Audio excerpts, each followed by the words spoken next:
Hi everyone. Today I'm here with I don't know what to call this. It's a small request come awareness message, and I'm sorry for sounding like this. I'm just down with a cold, so I'm sorry about that. But I had to come for today. Like I've been wanting to do this for a while now, but today I just felt pushed to come and say this. Now this is for. It's not going to be a long video.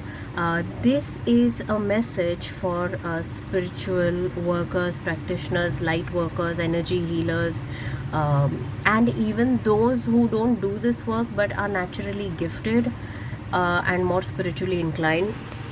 Please be very aware. There is something called how do I put this?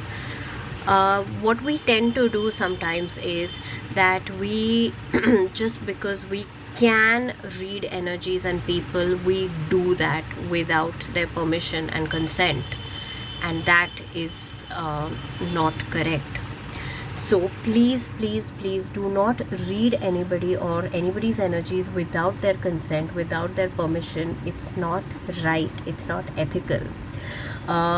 If you want to gauge someone, whether this person or situation or relationship is right for you or not, go by your own intuition and what you feel in their presence. If you do not feel good, or if it feels a bit off, or if you feel not okay, trust those feelings.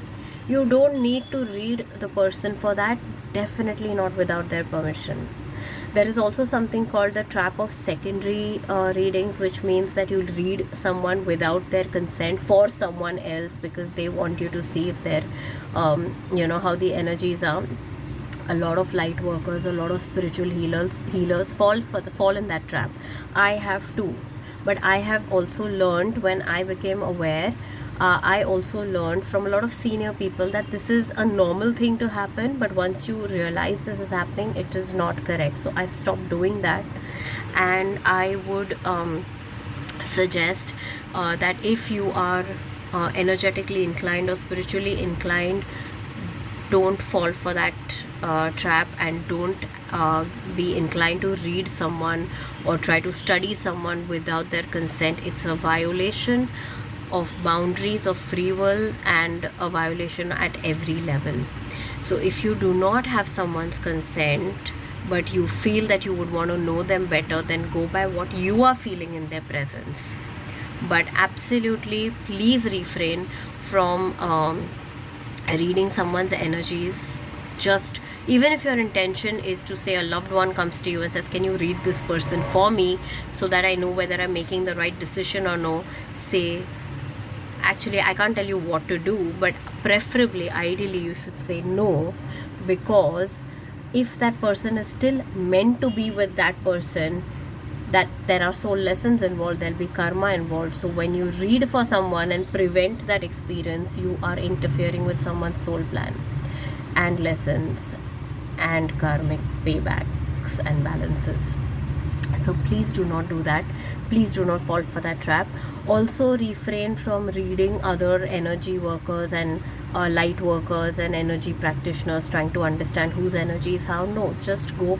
All you need to know is your own energy. Okay, and you will know. For example, if you know that say you are allergic to peanuts, you don't need to study the peanuts, right? Am I going to be allergic? No, you just stay away from them. So the same thing, you just need to know what you feel. If something doesn't feel right to you, stay away from that. You don't need to know what's happening in the other person's space. Definitely not without their consent. Yeah, if they give you consent, or if they ask you to like, please read my energy, that's a different story altogether. But without someone's consent, do not violate that. I've had a lot of people in the past read me and tell me that, you have this and that, and I said, but I didn't give you my permission. How did you read me without my permission? So it's very, very unnerving, and it is also, that's on one end. On the other side, think of it this way: what if someone reads you without your permission? Will you like it? Won't it feel like an invasion of privacy, an absolute encroachment and violation of your boundary? So if we do not like something to be done to us, we cannot do it to someone else either. So yeah, this is a common trap that a lot of us have fallen for, might still fall for. Please do not do that. Please do not read people without their consent.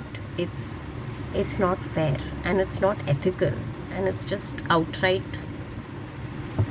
well, I won't get into the whole right and wrong thing. That's for each one to judge, but it's a big no-no. Okay, so that's all I wanted to. This is not a moral lecture. It's just based on energetic ethics and spiritual ethics. So especially if you are in the field, this is for you. Please bear this in mind. So yeah, of course, as always, take what resonates, leave what doesn't. But I had to come forth and say this, and that's why I'm here.